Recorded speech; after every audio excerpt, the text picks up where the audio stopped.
Nasa underground gala na to ang hinahanap natin, Ara. Kailangan mong talasan ang mga mata mo. Dahil sa pagkakataong ito, hindi siya pwedeng makatakas ulit. That ring is very precious to our organization. Saad ng ama ni Ara na si Alan Villamor. Ngumisi si Ara habang titig na titig sa pinaglalaroan niyang patalim. Nasa loob sila ng sasakyan nila at papunta sa isang underground gala. Nasa magulong sitwasyon ng organisasyon natin. Dahil sa singsing na yun, Dad. Alam na ng lahat na kung sino man ang makakakuha ng singsing na yun ay ang magiging kasunod na pinuno ng buong organisasyon. Kahit ako ang prinsesa ng mafia family natin. Pwedeng hindi mapunta sa akin ang lahat ng to. Dahil lang sa singsing na yun. Nandidilim ang ekspresyon na sabi ni Ara. Kaya kailangan mo makuha. Kapag di mo nakuha ang singsing, baka mawala sa atin ang lahat. Maraming nakatingin sa singsing na yon. Kapag may isang nakakuha sa singsing, hindi na kita matutulungan pa na maging susunod na pinuno kahit ako ang pinuno ngayon ng organisasyon. That ring is that important, Ara. May diing sabi ni Alan. Nang huminto ang sasakyan ng mga Villamor, ay sabay na lumabas ang mag-ama. Suot ang isang itim na eleganteng gown, naglakad si Ara katabi ng kanyang ama papasok. Sabay na pumasok ang dalawa sa elevator. May pinindot doon ang ama ni Ara hanggang sa may nagsalita. Password? Tanong ng isang boses sa loob ng elevator. Death. Sagot ni Ara sa seryosong boses. Tumunog ang elevator at pagkatapos nagsimula na itong bumaba. Ang elevator na yon ay sekretong lagusan papunta sa underground gala. Tanging mga imbitadong panauhin lang ang may alam ng password. Kung mahanap mo man ang taong may hawak ng singsing, huwag ka munang gumawa ng malaking gulo. A silent death will do. Kalaunan ay sabi ng ama ni Ara nang tuluyan na silang makarating sa ibaba. Tahimik siyang tumango bago ngumisi. Doon naman siya magaling. Ang pumatay ng tahimik. Hindi kita bibiguin, Dad. Sagot niya at nauna nang maglakad. Sa pagpasok ni Ara sa loob ng hall kung saan ginaganap ang underground gala, ay agad na nalanghap niya ang iba't ibang klase ng amoy. Dumiretso si Ara sa counter kung saan may nag-offer ng drinks. Imbes na mga waiter, ay may countertop sila at may mga bartender din. Naupo si Ara sa isa sa mga stool habang pinaglalaroan pa rin sa kanyang kamay ang kanina pang hawak na patalim. May binabala ka bang patayin dito? Napatingin si Ara sa katabing stool kung saan nakaupo ang isang lalaki. Hindi siya sumagot kaya natawa ito ng bahagya. The name's Watson, and you, miss? Kapag sinagot pa kita, mababayaran mo ang pangalan ko ng buhay mo? Napahalakhak lalo ang lalaki sa tanong ni Ara. I've never met anyone like you. Ganito ba lagi ang nangyayari kapag may nagtatanong sa pangalan mo? Naaaliw na tanong ni Watson kay Ara. Ngumisi naman ang babae. I've never met someone like you too. Walang kahit na sinong nangahas na magtanong ng pangalan ko. Dahil alam nila ang tungkol sa akin kahit di ko pa sinasabi. You are the first to not know me? Famous ka. Can I have your autograph then? Siguro naman mapagbibigyan mo ako, di ba? May pagbibiro sa tono nito. Sure, wala akong dalang ballpen. But I have this knife with me. Pwede naman siguro akong pumirma sa katawan mo gamit to, di ba? It'll be bloody cute. Sagot ni Ara sa sarkastikong boses. Muli na namang natawa si Watson kay Ara. Hindi makapaniwala si Ara sa lalaking kaharap niya. Kanina niya pa pinagbabantaan ang buhay nito. Pero naaaliw pa rin ito sa bawat sagot niya. Your presence is something. Tila hindi ka para sa ganitong klase ng lugar. Pero nadadala mo ang sarili mo na tila ba kabilang ka dito. Ngumiti si Watson sa sinabi ni Ara. Hindi inaasahan ni Watson na magsasalita ito nang walang kasali na kahit anong pagbabanta. Siguro magaling lang ako makisama or maybe I'm here for a reason that you wouldn't expect. Tumaas ang kilay ni Ara sa sinabi ni Watson. Kakaiba nga ito. Ito ang kauna-unahang lalaki na nakausap ni Ara na hindi tumitiklop sa mga pananakot niya. Now I'm curious. So care to dance? And enlighten me, Malambing na tanong ni Ara habang nilalahad ang kanyang kamay sa harap ni Watson. Ngumisi si Watson at agad tinanggap ang kamay ng dalaga. Nang tumayo silang dalawa, pasimpleng inilibot ni Ara ang tingin sa paligid. Nakita niya ang ama na nakatitig sa kanila ni Watson habang nakataas ang kilay. May hinahanap ka? Tanong ng binata sa kanya. I'm planning to kill someone tonight. Sagot niya naman. At nang mapansin naman ang pagngiti ni Watson, napailing-iling na lang ang dalaga. Kanina ka pangiti ng ngiti sa bawat sagot ko sa'yo. Kasiyahan mo na ba ako nito, ha? Bakit? Bawal bang mangiti sa bawat sinasabi mo? You are interesting, you know.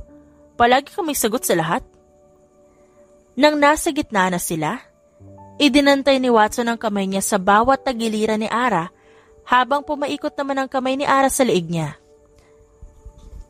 Bawal bang sumagot kung nagtatanong naman sa akin ng isang tao? That would be rude, you know. Tura ni Ara at sinabayan ang bawat galaw ni Watson habang sumasayaw ito. I guess. So may tanong ako. Tinignan ni Ara ang mata ni Watson sa sinabi nito. Nagtaas siya ng kilay para hayaan ito magsalita. Want to share the same bed with me tonight? May pagbibiro sa tono ng boses na tanong ni Watson. Kahit ang totoo, seryoso ito sa sinasabi.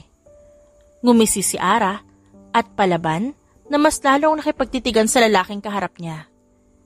Kapag ginawa ko ba ang gusto mo, ibibigay mo sa akin ang singsing na ninakaw mo? Balik tanong ni Ara. Sa'yo yun? Ay wait, paano mo nalaman na may singsing akong hawak? Is that why you approached me earlier? Wow, woman, ang sakit mo. Saad ni Watson. Matalas ang mata ko. Napansin mo nga na may hawak kong patalim. Kaya bakit hindi ko pwedeng mapansin mula sa malayo na may hawak kang singsing? Pero hindi ikaw ang kumuha niyan sa mansyon namin. So you hired someone to get that? Correction. May binugbog ako para makuha to. Nang inikot ni Watson si Ara, sumabay naman ang dalaga. May nahuli akong lalaki sa banyo kanina. Hawak-hawak niya ang singsing na makita niya ako. Sa tingin ko, walang dapat makakita sa kanya sa ganong sitwasyon. Kaya inatake niya ako, inatake ko rin siya pabalik. At kinuha ko ito sa kanya. Is this ring that important for you to approach me? Patuloy na pagsasalita ni Watson. Yes.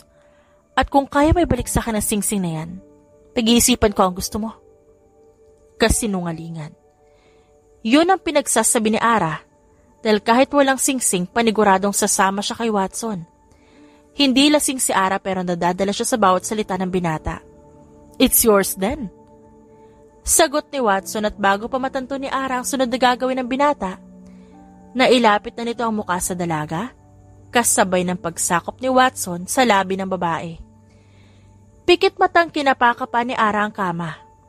At nang maramdaman niyang wala siyang kasama, agad siyang nagmulat ng mga mata. Did that man just run away? Hindi makapaniwala ang saad niya sa sarili at sarkastikong natawa. Ano ba naman itong iniisip ko? Hindi man lang ako hinintay magising. That man? Dagdag niya sa isip. Nasa ganoong sitwasyon si Ara nang matauhan siya. Oo nga pala. Sumama siya kay Watson dahil sa singsing. Agad na nagpalingalinga si Ara sa kwarto hanggang sa mapatingin siya sa kanyang daliri. Wow! Ibinigay niya nga pabalik. Pero hindi niya man binigay habang gising ako. Bumangon si Ara at agad na nakanamdam ng haptis sa pagitan ng kanyang hita. Sinubukan niya maglakad. At nagawa naman niya.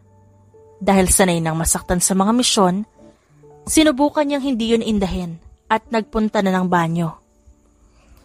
Nang matapos na si Ara sa paglilinis ng katawan niya at pagbibihis, lumabas na siya at umalis. Palaging inis si Ara sa buong mundo. Pero kakaiba ngayong araw na ito dahil tila tumriple ang galit niya. Kung may lalapit man sa kanya, paniguradong hindi makakaligtas sa matatalim niyang salita. Oh, ba't nakasimangot ka na naman? May nangyari ba? Tanong ng pinsan niyang si Carl. So kapag lagi ako nakasimangot, kailangan may palagi mangyari, ganon? Balik tanong ni Ara, kaya napakurap-kurap naman ang lalaki. Init ng ulo mo ngayon. Ganyan ka ba pinalaki ni Tito Kulang na lang iisipin ko na ampun ka. Ngumiti ka nga minsan. At baka hindi ka na makapag-asawa niyan. Nakasimangot na sabi ni Carl. Di wow, coming from someone na palaging iniiwan. Irap ni Ara, dahilan para umawang ang bibig nito. Magsasalita pa sana si Carl nang biglang maramdaman ni Ara ang isang presensya mula sa likod niya. Bago pa man makapagsalita si Carl, nahila na siya ni Ara at ginamit na pangharang na ikinaputlanit ng sobra pagkatapos makitang nakatutok sa liig nito ang patalim na hawak ni Serena, ang isa pang pinsan ni Ara. Ano ba? Nababaliw na ba kayong dalawa? Sigaw ni Carl at agad tinulak ang nakangising si Serena papalayo sa kanya para mailayo din ang patalim sa liig niya. Kausapin mo yung kapatid mo. Hindi pa ako nababaliw para umatake ng tahimik sa ibang tao. Malamig na tugon ni Ara at tinalikuran ng dalawa. Jeez, girl. Ano nangyayari sa'yo? May dalaw ka ba ngayong araw? Kaya ba sobrang init ng ulo mo ngayon? Ni hindi ka nakipaglaro sa akin. Umakbay si Serena kay Ara na siyang nandidilim pa rin ang ekspresyon ng muka. Wag ngayon, Z. Masyado nag-iinit ang ulo ko para patulan yung laro nyo. Kung gusto mo mapaglaro, pumunta ka ng park. Maraming bata doon na pwede mong laruin. Sagot ni Ara at kinuha ang kamay ni Z na nakaakbay sa kanya bago yun binitawan. Nakuha mo na ba ang singsing? Bungad na tanong ng dad ni Ara na si Alan pagkapasok ng anak niya sa kanyang opisina. I did. Pero gusto lang kitang balaan, Dad. Huwag mong gagalawin ang lalaking kasayaw ko kagabi. Nasa kanya nga singsing pero hindi siyang nagnakaw nun. Sagot ni Ara at naupo sa sofa na nasa opisina. Bakit mo pinoprotektahan ang isang yon? Bakit? Ano bang ginawa niyo kagabi? You both left the party. Ang nasa isip ko lang baka kinuha mo na ang singsing. And that guy by now is already dead. Hindi mo ba pinatay? Taas kilay na tanong ni Alan sa anak habang may ngiti sa kanyang labi. Malamig na tinitigan ni Ara ang ama niya.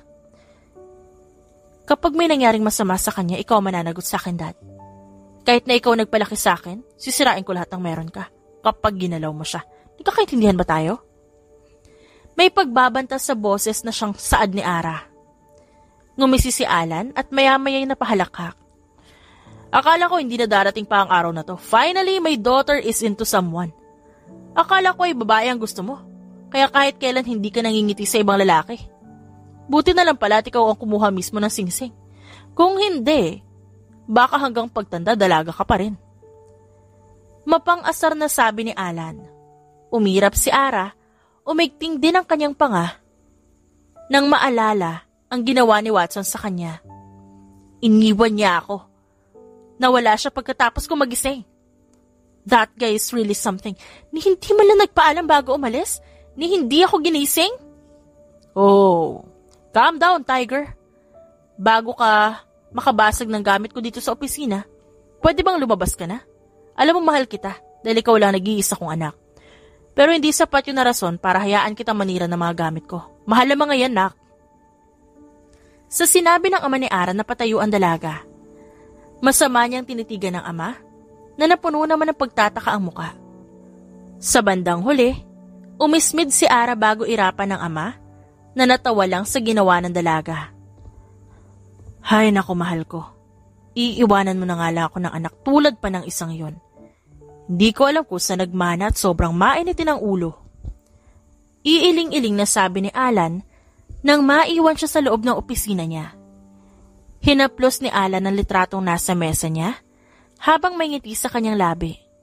Yun ang litrato ng ina ni Ara. Kung ang lalaki na kilala niya ay para talaga sa kanya, tulungan mo sana ang anak natin, mahal ko. Dagdag na sabi pa ni Alan. Darating ang mga Sarmiento ngayong araw na to. Serena, dapat nandun ka. Napag-usapan na ninyo ito ni Zack, di ba? Tanong ng ama ni Ara na si Alan. Si Zack, ang ama ng magkapatid na si Rina at Carl. Yes, tito. Siguro nga ako lamang ang pwedeng gumawa nito ngayon. Lalo na dahil na kay Ara na ang singsing. Sagot ni si Rina at bumaba ang tingin sa palasingsingan ni Ara. Salamat, si Rina. Nakangiting tugon ni Alan sa pamangkin. Hindi pwedeng maikasal si Ara sa lalaking ipadadala ng mga Sarmiento. Lalo na dahil isa lamang siyang mafia enforcer. Prinsesa si Ara sa organisasyon natin. At siya rin ang susunod na mamumuno sa lahat. Kaya kailangan niya magpakasal sa isang mafia na may mataas na ranggo sa loob ng organisasyon. Isa pa, gagawin lang natin ito ngayon para hindi na magkagulo pa ang pamilya ng Sarmiento at Villamor. Sa paraang ito mahahawakan din natin ang leeg ng isa sa pinakamahirap nating kalaban. Pagpapatuloy ni Alan at bahagyang napatingin kay Ara na siyang wala na naman sa sarili nito. May problema ka ba, Ara? Parang kahapon ka pa wala sa sarili. Nung una galit ka, ngayon naman palagi kang tulala. May nangyari ba? Tanong ni Serena nang makita niya ang kalagayan ni Ara. Malamig na nag-angat ang tingin si Ara sa kanyang pinsan bago bahagyang umiling. Wala. Hindi ako pupunta mamaya sa pagtitipon niyo kung ayos lang. Wala akong samod makisalamuha sa iba eh. Wala ka naman palagi samod para makisama sa iba. Huwag ka na lang talagang magpunta at baka bigla ka magwala. We can't afford to scare the Sarmientos away, Ara. Kailangan din natin ang pamilya nila. Their mafia family has strong connections underground too. Makakatulong yun sa atin. Singit ni Carl sa pag-uusap na siyang kanina patahimik sa tabi ni Serena. Well, I don't care about those people. Ni hindi ko nga sila kilala eh. Sino ba yung mga Sarmiento na yan? Walang pakialam na sambit ni Ara at nagkibit balikat. You don't remember them? Sila yung pamilya na naging kaaway natin sa Mafia Underground. Dahil sa kagagahan mo, girl. Naalala mo pa ba ng mga bata tayo? May lalaking anak ang mga Sarmiento na nilait mo na sobrang pangit. Kaya yun, umiyak. Simula nun, nagtanim na ata ng galit ng pamilyang yun sa atin. At palaging nakikiagaw ng mga transaksyon na dapat sa atin. Nakangiwing sabi ni Serena. Umirap si Ara. There's no use in crying on a spilt milk. Oh my God, ano yun, bata? May gagawin na naman kayo ngayon para maglapit ang dalawang pamilya, di ba? Eh di gawin niyo na yan, hindi ako makikialam. Hanggat wala ring nanggugulo sa akin. Pero oras na nagulo ang katahimikan ko, pasensyahan tayong lahat. Dahil gagawa ko ng paraan para masira ang pinakagugusto niyong kasunduan sa pamilyang to. Nagkakaintindihan ba tayo? Masungit na tanong ni Ara kaya napalunok si Carl habang si Serena naman ay umiling-iling na lang. Natawa ang ama ni Ara bago ito pumalakpak. Okay, wag na kayo mag-away, girls. Ayoko may masirang gamit dito sa mansyon. Alam ko nagkakainitan kayo minsan pero di ko gugustuhin may masira sa mga gamit ko. Mahal ko ang mga ito. Tura ni Alan. Tito naman, inaaway na nga ako ng anak mong yan. Sa mga gamit ka pa talaga may pakialam? Dapat sinasaway mo rin si Ara, tito. Tingnan mo, lumalaking swail. Hindi niya ata naalala na mas matanda ako sa kanya. Tas ganyan niya ako tratuhin. Nakangusong sabi ni Z. Ngumawi si Alan at inabot ang balikat ni Serena bago yun marahang tinapik. Iha, intindihin mo na lang, okay? Ayoko mabugahan ng apoy kaya intindihin mo na lang siya. Parang magme-menopause na kasi ang isang yan. Dad! Kunot na ang putol ni Ara kay Alan na siyang inosenteng napatingin sa anak. What? Sinasabi ko lang naman na totoo ah. Niresearch ko sa internet ang ganito. Matalino si Google eh. Kung ang backpack ni Dora ay puno na iba't ibang bagay na pwedeng magamit. Si Google naman, may kaalaman tungkol sa kahit na ano. Kaya tinanong ko siya kung ba't ka ganito. Sabi niya, magme-menopause ka na raw. Inesmera ni Ara ang ama nang umiti pa sa kanya.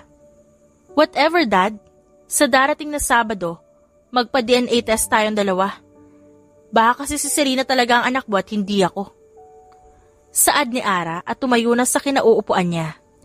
Nang tumalikod si Ara para umalis, ngiting-ngiti na hinarap ni Alan ang mga pamangkin niya. Ang piko ng pinsan niyo, ano? Di ko talaga alam kung saan siya nagmana eh. Sabi ni Dad sa inyo raw po, Tito, ikaw raw po lagi napipiko nun eh. Kapag nag-aasaran kayo, ikaw raw po ang palaging talo sa ganon. Nabura ang ngiti sa labi ni Alan dahil sa sinabi ng kanyang pamangkin na si Carl. Si Serena naman, nanlaki ang mga mata at malakas na inapakan ng paa ni Carl sa ilalim ng mesa. Aray, ano ba ate? Ba't ka ba nangaapak? Nakasimangot na tanong ni Carl kay Serena. Ni hindi napansin ni Carl na masamang-masamang tingin sa kanya ni Alan. Gusto mo bang malibing ng maaga ha? Ang bobo mo? Mahinang bulong ni Serena na siyang nagpakunot ng noon ni Carl. Ano bang pinagsasabi mo? Kung palabasin na lang kaya kita, huwag ka na rin bumalik dito sa mansyon ko para mas masaya. Saad ni Alan sa pamangkin na si Carl.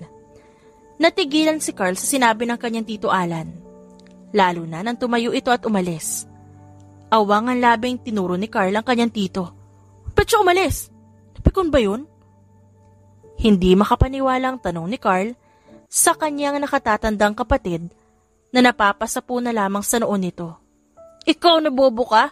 Sa lahat ng pwedeng sabihin, ba't yun pa? Alam mo namang sa kanya nagmana si Ara. Pikon pa yun sa pikon.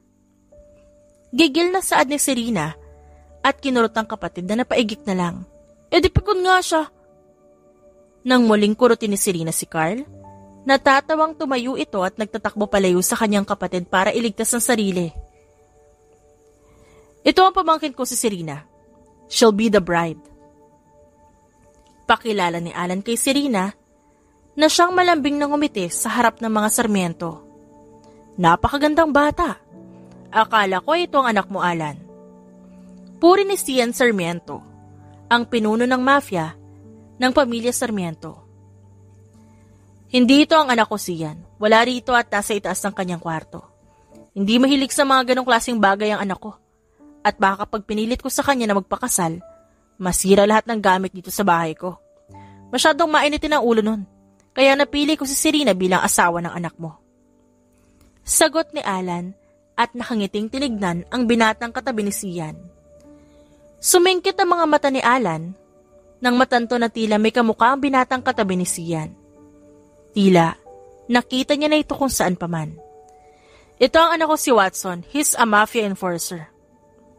Pakilala ni Cian kay Watson. Magsasalita pa lang sana si Alan nang makarinig sila ng pagkabasag mula sa taas ng hagdan. Sabay na umangat ang tingin nilang lahat doon at bumungad sa kanila si Ara na siyang madilim na naman ang ekspresyon. Serena, may nagawa ba tayo sa kanya? Naubusan ba siya ng pagkain? O masyado ba malakas ang boses natin? Saad ni Alan sa pamangkin na agarang umiling-iling. Then why is she glaring at us? May ginawa ba tayong mali? Sabihin mo, Serena. At sasagot mo na kasalalay lahat ng gamit dito sa bahay ko.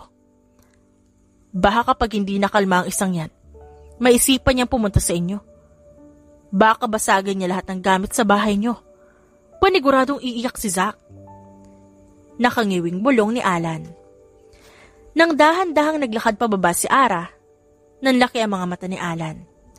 Serena, tawagin mo mga tauhan. Kailangan natin iligtas sa mga gamit ko. Anong binubulong-bulong mo kay Serena, Dad? May kasalanan ka ba sa akin? At namumutla ka ng sobra? Sarkastik ang tanong ni Ara habang titig na titig sa ama na siyang naputo lang iba pa sanang sasabihin. Anak, bumaba ka. Akala ko hindi ka bababa. Ang sabi mo hindi ka dadalo sa pagtitipo namin. Kukuha lang ako ng tubig at nauuhaw ako. Pero may nakita kong interesante. Kaya nandito ako. Kaya naisipan ko makinig na lang sa pinag-uusapan nyo. Siguro naman ayos lang, di ba? Mr. Sarmiento? Serena? Dad? Mr. Watson? Sunod-sunod na tanong ni Ara. Idiniin pa ang huling pangalan na binanggit habang titig na titig siya kay Watson na wala man lang kahit anong emosyon sa muka. Ayos na, Miss Villamore. Ikaw na ba ang anak nitong si Alan? Tanong ni Cian Sarmiento kay Ara na siyang inilahad ng kamay kay Cian. Yes, my name's Ara. Ako ang kaisa-isang anak ni Dad at ang magmamana ng organisasyon namin. Tugon ni Ara at napatingin naman si Sian sa palasingsingan ni Ara. Oh, are you engaged as well? Irereto sana kita sa isa ko pang anak. Siguro, hindi mo na naalala ang anak kong yun, pero minsan mo na siya nakilala ng mga bata pa kayo.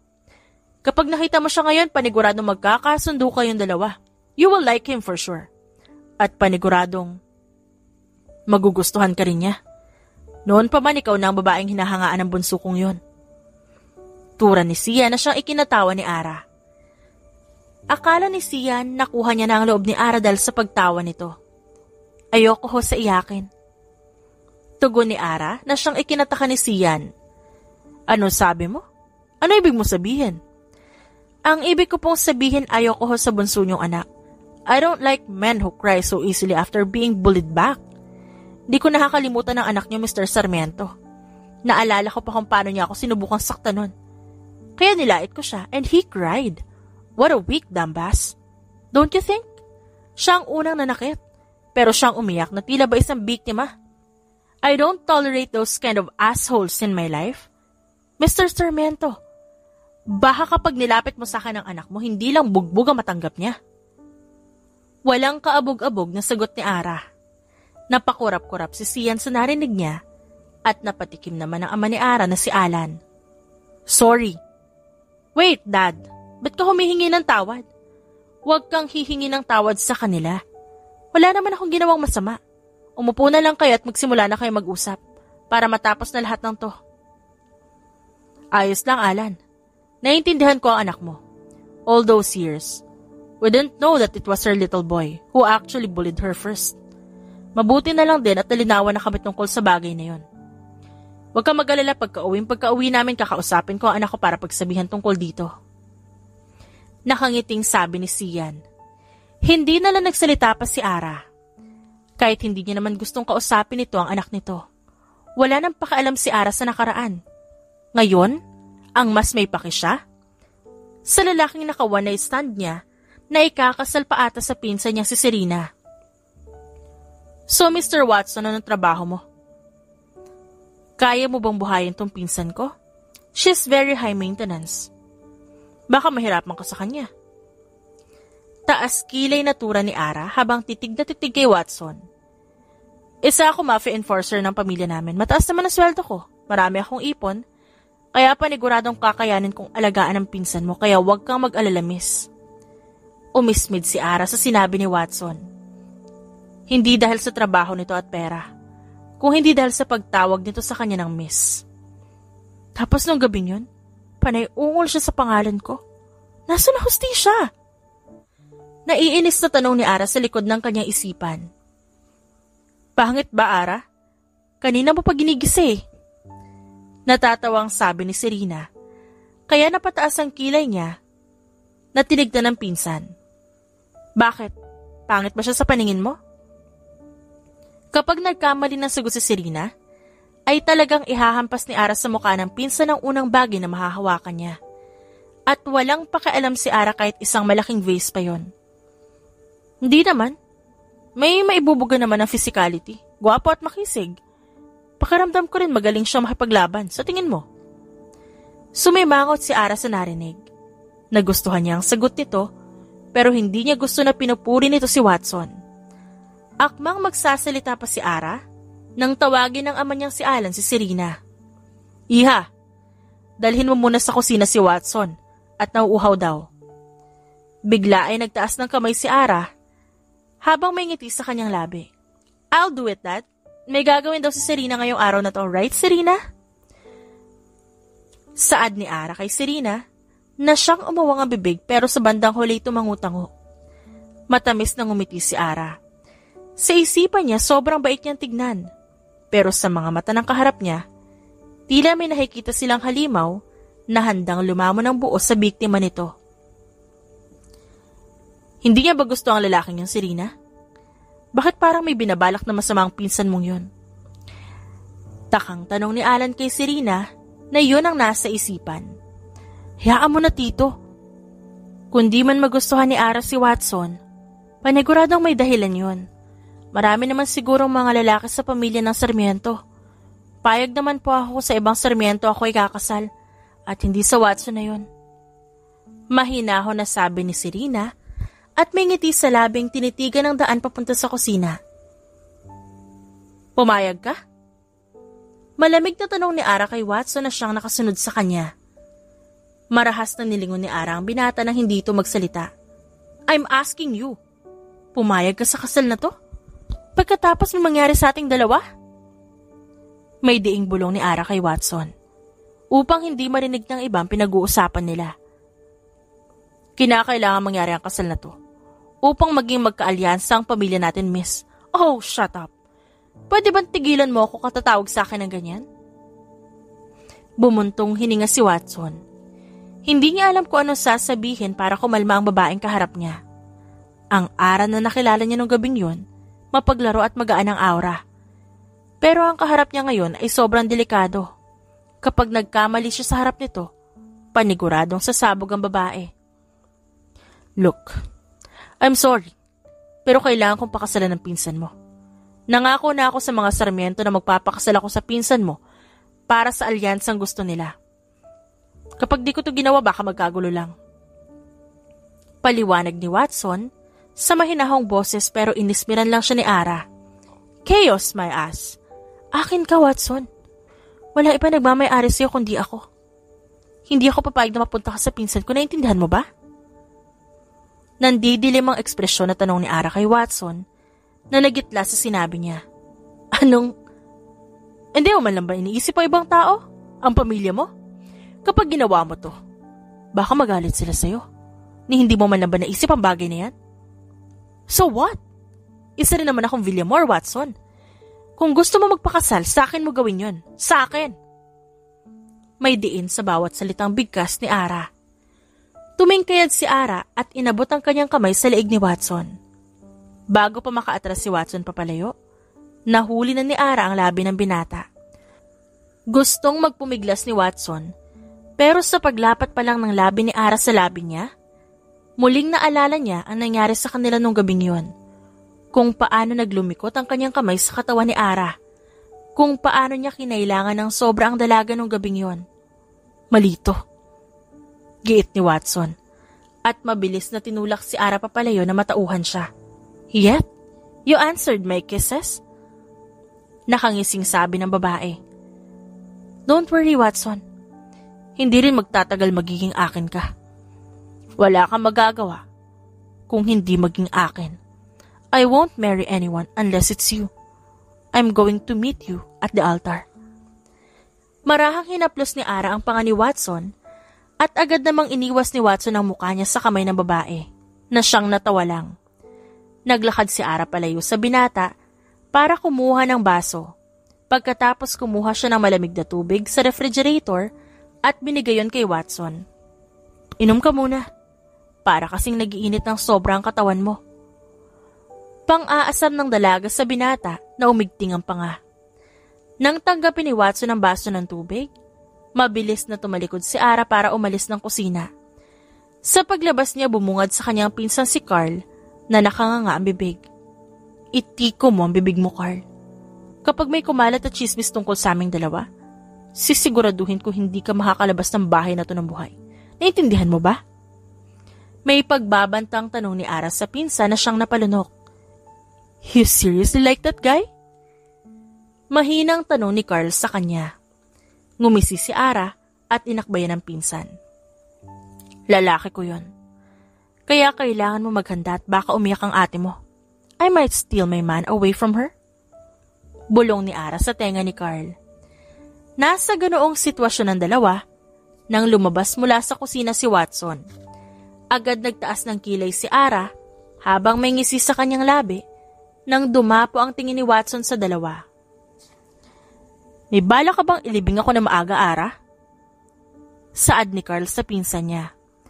Nang lumampas si Watson sa kanilang dalawa, natatawang tinignan ni Ara si Carl. Anong pinagsasabi mo? Tanong niya. Ngumiwi naman si Carl. Siguro sa paningin niya, ay nakikita niya ang Watson na kumikinang ang mga matang nakatitig sa aming dalawa. Pero sa mga mata ko, nakikita ko siyang handang kumatay ng tao dahil na nakaakbay sa akin ang pinsan ko. Saad ni Carl sa kanyang isipan. Magandang umaga, Miss Villamor. Sa araw na to dinala ko ang anak kong si Cedric upang humingi ng tawad sa nangyari noon sa pagitan yung dalawa. Nakangiting sabi ni Mr. Sarmiento at inilahad ang anak nitong si Cedric. Pero ang mga mata ni Ara ay nakatutok lang kay Watson na siyang pilit namang umiiwas ng tingin sa dalaga. It's nice meeting you after all these years, Ara. Di ko inaasahan na lalaki kang magandang babae. Sabi naman ni Cedric. Hindi sana mapapansin ni Ara ang mga ito, kundi lang siya siniko ng katabi niyang si Carl. Nakikipag-usap sila sa'yo, masyado kang halata. Bulong ni Carl sa pinsan na sinamaan naman siya ng tingin. Huwag mo nga ako istorbohin. Busy akong titigan ng lalaki ko. Bulong ni Ara, kaya napangiwi si Carl. Carl, Ara, may problema ba? Tanong ni Alan Villamor sa dalawa nang mapansin ang pagbubulungan ng mga ito. Agad nang umisi si Ara sa ama at marahang umiling. Wala, Dad. May pinag-usapan lang kami ni Carl. Kinagagal ako makita ka ulit, Cedric. Sana hindi ka naiyakin tulad dati. Nakangising sabi ni Ara, dahilan para mapaubo sina Alan at Carl. Kung wala lang kaharap, baka nasiko na ni Alan ang anak niya sa pagiging masyadong makapalamuka at hindi man lang nahihiya sa mga pinagsasasabi nito. No worries, Ara.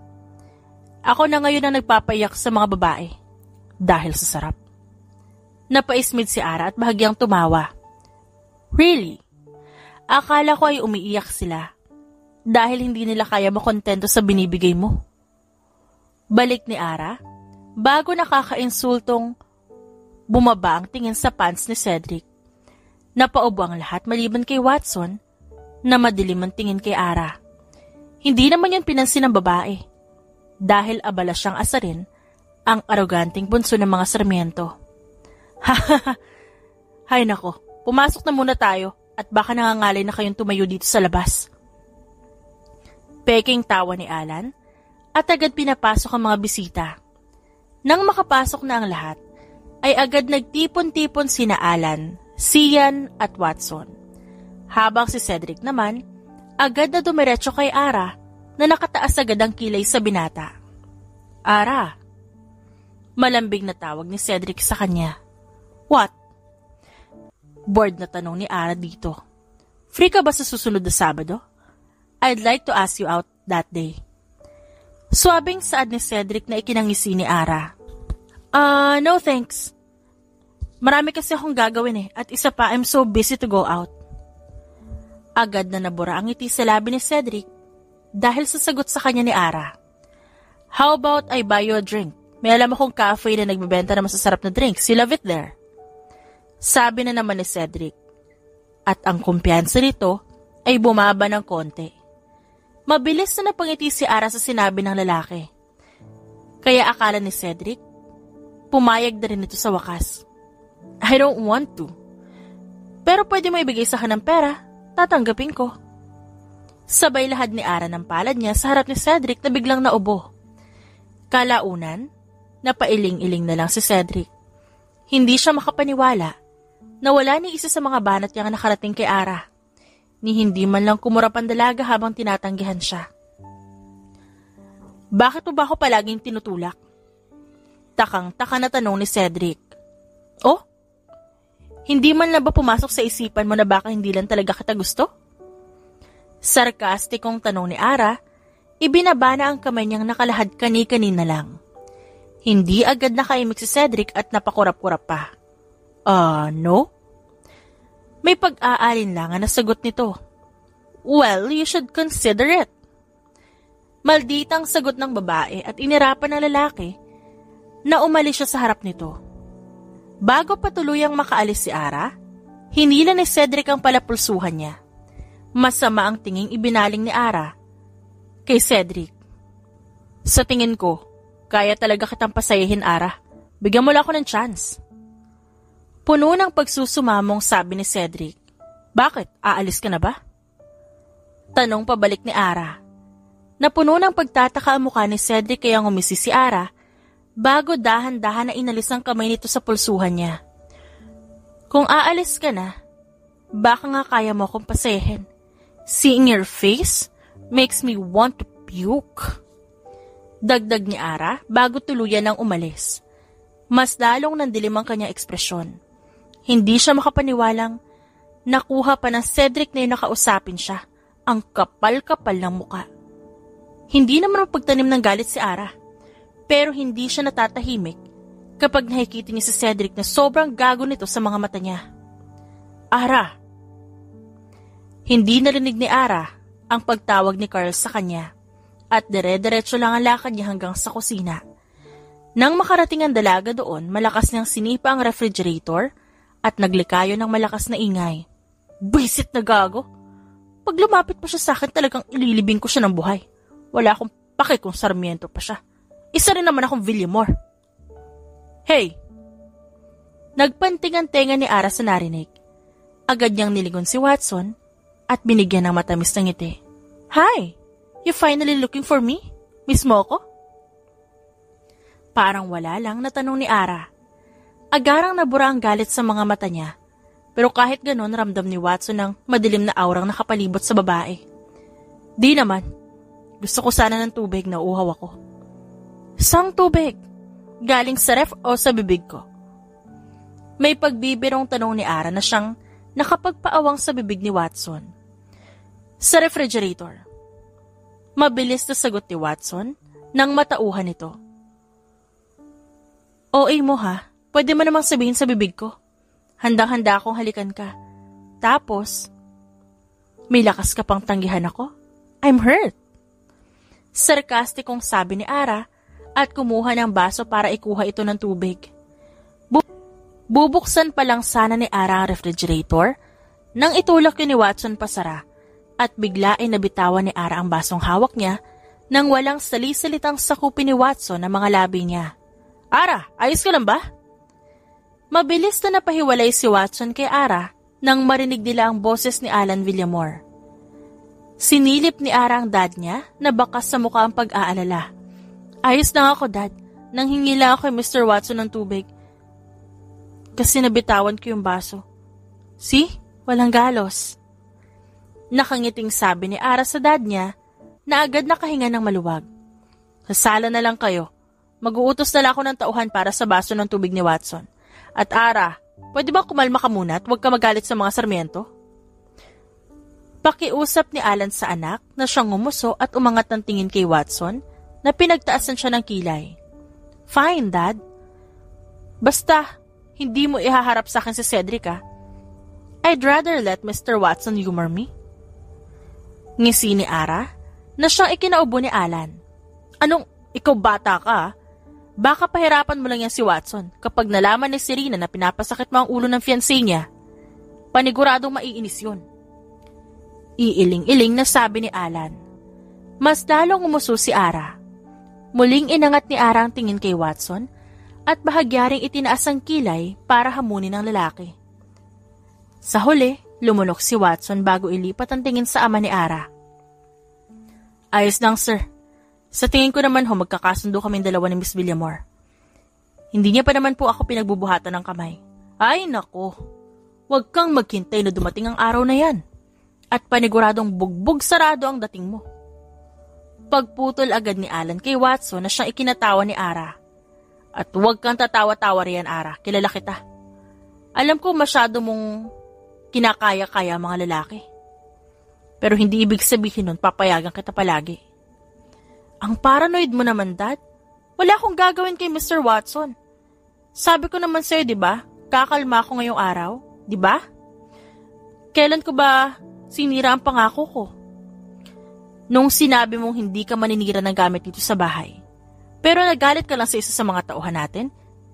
Na hinawakan ka, binasag mo lahat ng pinakamamahalin kong vase?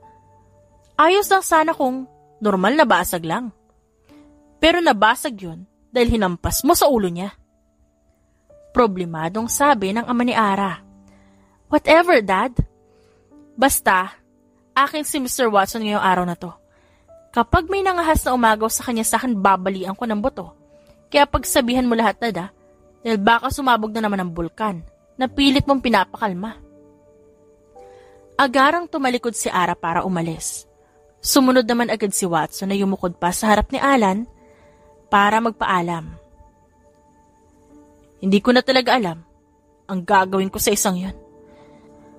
Sana mahanap niya na ang lalaking nakilala niya sa underground gala. At baka yun ang lalaking naghihintay sa kanya na makasama niya habang buhay. At kapag nagkataon, kapag hiningi ng lalaking yun ang kamay niya sa akin, papakawalan ko na si Ara. Saad ni Alan at bumuntong hininga. Wala siyang magagawa sa anak niya. Ito ata ang dahilan, kaya kahit nawala ang asawa niya, hindi siya pwedeng malunod sa lungkot. Kapag nagkataon, baka nasira na ni Ara ang buong organisasyon. Pinasasakit mo na masyado ang ulo ng dad mo. Saway ni Watson kay Ara na hinila ang binata sa likod ng mansyon kung saan naroon ang garden. Huwag mong pansinin si Dad. Ganun lang palagi ang reaksyon nun, ba't he likes it? Nakangiting sabi ni Ara at naupo sa isang swing. Gusto niya ang alin? Takang tanong ni Watson at naupo na rin sa isa pang swing. Noong 18 ako namatay si Mom dahil sa cancer. Nagkulong si Dad sa kwarto niya noon. Ayaw niyang kumain na lumabas. Magpakita man lang sa mga kasamahan namin sa loob ng organisasyon. Pero alam mo bang lumabas din siya pagkatapos ng 2 linggo? Tumingala si Ara sa kalangitan na tila inaalala ang nakaraan. Na-curious naman si Watson dahil tila ibang-iba si Ara, sa Ara na siyang palaging madilim ang aura. Ang katabi niya ngayon, sobrang gaan ang aura. Hindi ito ang Ara na palaging humaharap sa ibang tao. I gave him an ultimatum that time. Sabi ko sa sarili ko, pagkatapos ng 2 linggo, dapat lumabas na si Dad sa kwarto niya. Dahil paniguradong hindi gugustuhin ni Ma'am na malugmok siya. Alam ko na mga oras na yun, hindi lalabas si Dad ng kwarto niya eh. Dahil lang gusto kong lumabas siya. Kaya gumawa ako ng bagay na hindi niya mapapalampas ng basta-basta. I gate crashed a senator's birthday party that time. Nanira ako ng property at agad na dinala sa kulungan. Muntik na ako makulong noon. Pero hindi natuloy kasi dumating si Dad. Alam ko na darating siya kaya ginawa ko yun. Besides, nanira ako ng birthday party that time kasi noong mga oras na yun, may mamamatay sana sa loob ng party. I only made the scene to create diversion. That was my first mission. And my first client was the senator. Nagtanong ako sa senator kung pwede ba siyang umakto at ipadala ako sa kulungan. Kahit siya naman ang nag-hire sa akin. He agreed because I told him the real reason behind it. Sa takot ni Dad na malaman niyang pagkakadala sa akin sa presinto, napalabas siya ng kwarto niya. Patuloy sa pagkukwento si Ara. Mahina pa itong natatawa na tila ba inaalala ang memoryang yon. Simula nun, gumagawa ako ng gulo kapag pakiramdam ko nalulunod na naman si Dad sa kalungkutan niya. Yun lang ang paraan para malaman ni Dad na kasama niya ako, na hindi siya nag-iisa. Ika nga nila, kung tatahol ka dapat yung malakas, yung maririnig talaga.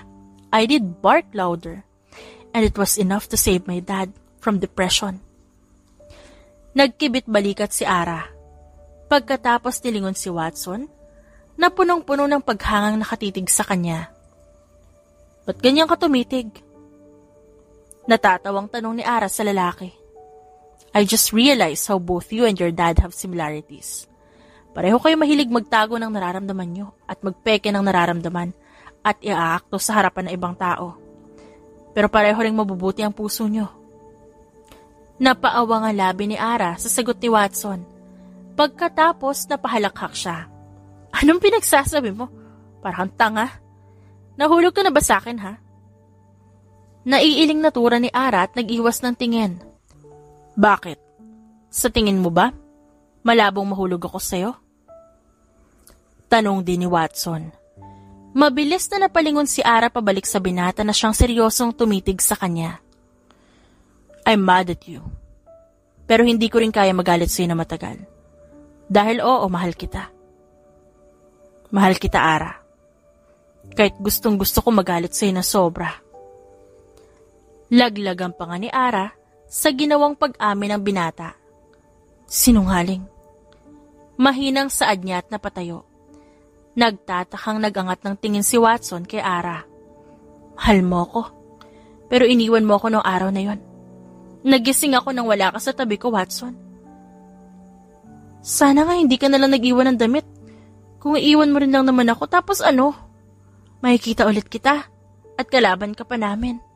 Hindi lang yun, ikakasal ka pa sa pinsan ko. Bumakas ang sakit sa mukha ni Ara sa bawat salitang sinasabi niya. Gusto rin naman kita, Watson eh. Gustong gusto kita. At palagi ko naman pinapadama sa'yo kung gaano kita gusto, diba? Pero ano magagawa ko? At ano magagawa ng pagkakagusto ko sa'yo? Kung palagi kang humahakbang palayo sa akin. Gusto mo ako pero iniiwasan mo ako. Gusto mo ako pero hindi mo sinabi sa mga Sarmiento na ayaw mong pakasal kay Serena. Your words and actions are contradicting with each other, Watson. Klaruhin mo naman. Dahil kahit gaano pa kita gusto, kung ganitong naglolokohan lang naman tayo, edi tigil na lang natin lahat to. I cannot be with someone who is having a second thought on being with me.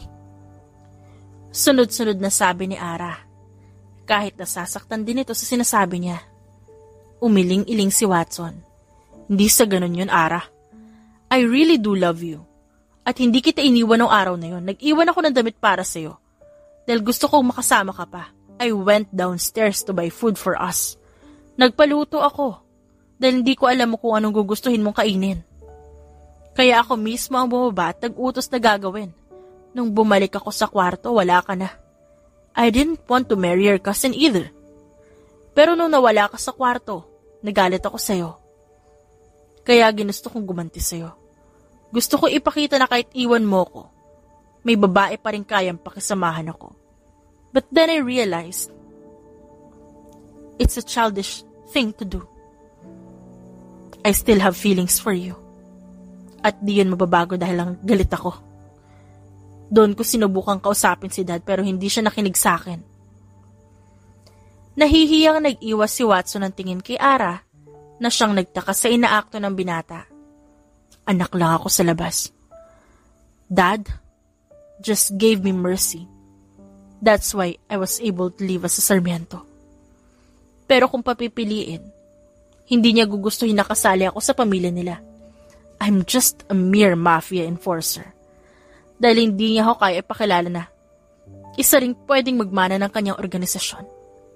Dahil ang anak ako sa labas. Pero utang ko pa rin sa kanya ang buhay ko. Kaya hindi ako pwedeng humindi sa mga bagay na gusto niyang gawin ko.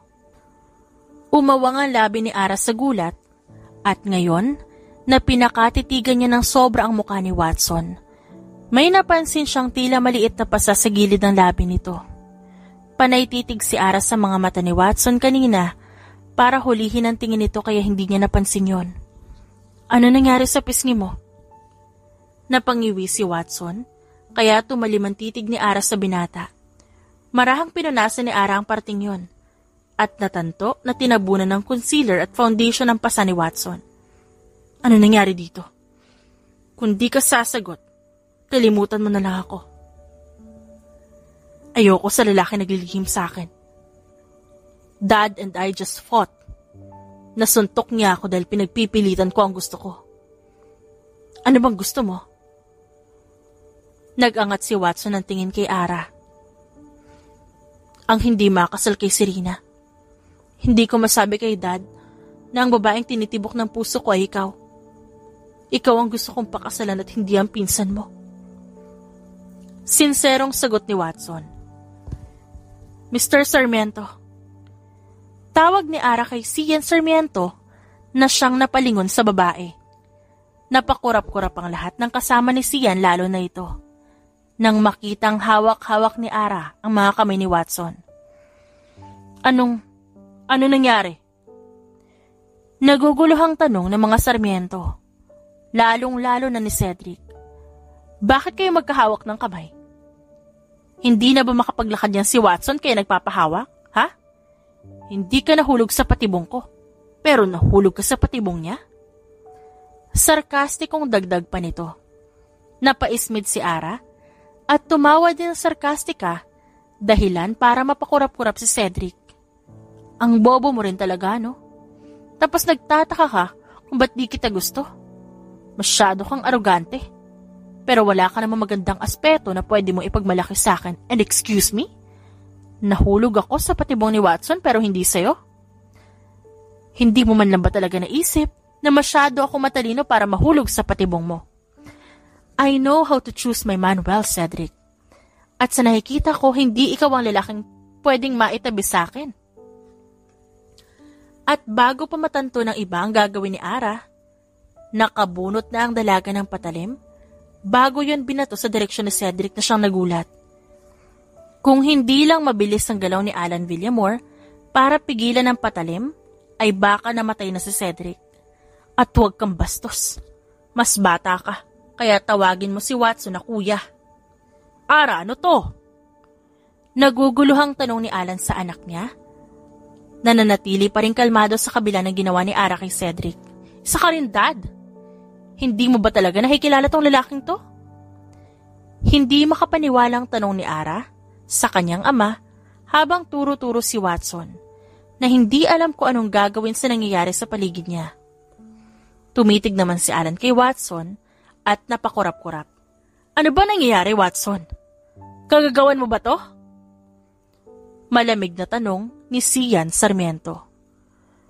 Mabilis na tinaliman ni Ara ng tingin ang naturang lalaki na nagulat sa inakto ng dalaga. Ara, hindi si Dad ang kalaban mo dito. Inuuto ka lang ni Watson kaya huwag ka makikinig sa isang yan. Gusto mo bang mamatay ngayon din, ha? Nakangising putol ni Ara kay Cedric at natigilan nito. Binalingan ni Ara ng tingin si Sian Sarmiento. Hindi ko ibibigay si Watson sa iba. May dalawa ka lang pagpipilian, Sian Sarmiento. Ipakasal sa akin ang anak mo na si Watson o ipakasal mo si Watson sa akin. It's either way, I will still have what I want. At yun ay si Watson Sarmiento. Patuloy na sabi ni Ara na ikinaawang ng bibig ni Sian Sarmiento. Bakit gustong-gusto mo siya makuha, ha, Ara? Isang mafia enforcer lang si Watson, ni hindi tagapagmana ng organisasyon namin. Kung gusto mo sa akin ka magpakasal, ako ang magmamana ng organisasyon, ako ang mas may karapatan na pakasalan ka. Sigaw ni Cedric na talagang hindi matahimik ang bibig. Buiset! Manahimik ka nga! Hindi nga kita gusto, itatak mo yung sa hokote mong bobo ka. Masyadong mataas ang tingin mo sa sarili mo. Pero nakadepende ka naman palagi sa ama mo. Kahit ikaw pa ang maging pinakamayaman o nag-iisang tao dito sa mundo, hindi kita magugustuhan. Naintindihan mo ba yon? O gusto mo bang ipa-billboard ko pa? Nang mas dumiin sa sistema mo ang gusto ko iparating. Hindi kita gusto. Hindi kita pakakasalan.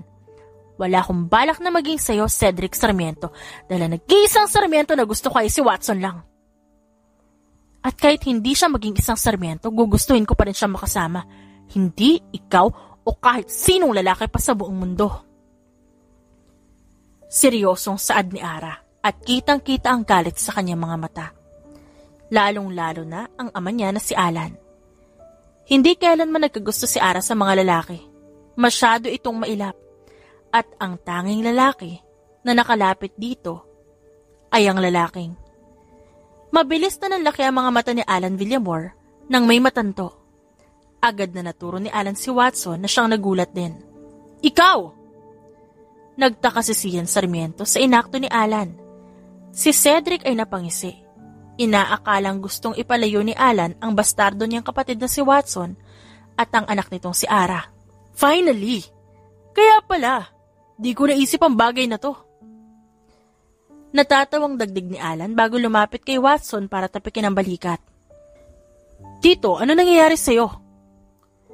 Taka na ring tanong ni Carl na kanina patahimik na nanonood sa lahat ng nangyayari. Itong lalaking to. Tura ni Alan sabay lahad kay Watson na napaayos ng tayo. Will marry my daughter, Ara. Wala siyang ibang pakakasalan kundi si Ara. Wala akong pake sa posisyon niya sa organisasyon ng mga Sarmiento. Gusto ko na pakasalan niya ang anak ko. At gusto rin ng anak ko na pakasalan siya. Kaya wala akong ibang magiging sagot kundi pagpayag dito. Laglag ang panganin na siya na Cedric dahil sa sinabi ni Alan Villamor. Si Carl naman ay nalilito dahil sa biglaang pagliko ng mga pangyayari. Lalo na si Watson na hindi masundan ng mga nangyayari simula nang aminin niya kay Ara ang nararamdaman niya. Habang si Ara naman, kontento at masaya dahil sa desisyon ng kanyang ama. 2 months later, wow! Manghang sabi ni Serena habang nakatitig kay Ara na suot-suot ang wedding gown nito. Ayos lang ba? Nakangising tanong ni Ara at inilahad pa ang kanyang sarili sa harap ni Serena na siyang pumapalakpak at tumatango-tango habang may ngiti sa labi. Oh, I can't believe this is happening. Ang saya-sayo ko para sa'yo. Saad ni Serena at mabilis na yumakap kay Ara. Di ka ba galit na inagaw ko sa'yo ang groom mo? Umalis ka lang para sa misyon mo, umuwi ka ng walang fiancé. Hindi mo ba alam kung ba't ako umalis? Narinig ko kaya kayo nun sa kusina bago pa dumating si Carl. Nagtataka kasi ako kung ba't sobrang mong ginigisa si Watson kaya sinundan ko kayo pagkatapos. Doon ko nalaman na may koneksyon kayong dalawa. Kaya umalis ako para sa misyon. Inaasam ko ng mga oras na yon na maayos yun na yung gulong nangyari sa pagitan nyo habang nasa malayo ako. Patuloy ni Serena na siyang ikinaawang ng bibig ni Ara. So that's why. Kaya pala agad-agad kang kumuha ng misyon. Akala ko, nag-iipon ka na ng pera para sa magiging kasal niyong dalawa. Natawa na lang si Serena sa sinabi niya. Gosh, shut up, cousin. Kung alam ko lang na kayo pala talaga sa umpisa, edi sana hindi na ako pumayag. Kaso, nandun na. Pumayag din yung si Watson, kaya nagpadala na lang ako sa ihip ng hangin. Buti na lang narinig ko kayo sa kusina ng mga oras na yon. Kung hindi, baka hanggang ngayon, hinaharot mo pa rin siya ng patago. Ismid ni Serena sa pabirong boses. Thanks, Z. Nakangiting pasasalamat ni Ara na siyang ikinagulat ni Serena. Wow, ikakasal ka na talaga, bumabait ka na eh. Pang-aasar niya pa sa pinsan na napahalakhak. Kinakabahan ako, Dad. Baka matapilok ako habang naglalakad. Paano kung matapilok ako tapos masira tong damit ko? Tapos lahat ng plano para sa kasal na to. Sunod-sunod na saad ni Ara sa ama habang hawak-hawak ang braso nito. Aalalayan kita. Huwag kang mag-alala, okay? Nakangiti at mahinahong sabi ni Alan sa anak. Saka huwag kang magdadalawang isip ngayon. Ngayon pa talaga. Kung kailan sa wakas, maipapasa ko na kay Watson ang sakit ng ulo ko sa buhay. Tura ni Alan na siyang ikinasimangot ni Ara. Di mo ako maalis sa buhay mo, no?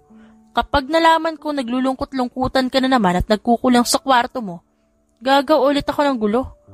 Kahit mabuntis pa ako, tas malaman kong nasa madilim ka na namang parte ng buhay mo, ililigtas pa rin kita, Dad. Wala kang magagawa kasi nagmana ako kay Mommy. Nasakit din ang ulo mo nung buhay pa siya. 10 times better nga lang ako. Kibit balikat ni Ara na siyang ikinatawa ni Alan. Anong 10 times better? Muntik na akong atakihin sa puso sa mga pinagagagawa mo sa buhay. Hindi ko alam kung gusto mo talaga ako mabuhay o sumama agad sa ina mo. But look at you, Dad. Buhay ka pa, di ba? Pampabuhay yung gulat na binibigay ko sa'yo kapag may ginagawa akong delikadong bagay. Kaya huwag kang mag-alala, Dad. Mahaba pa ang buhay mo.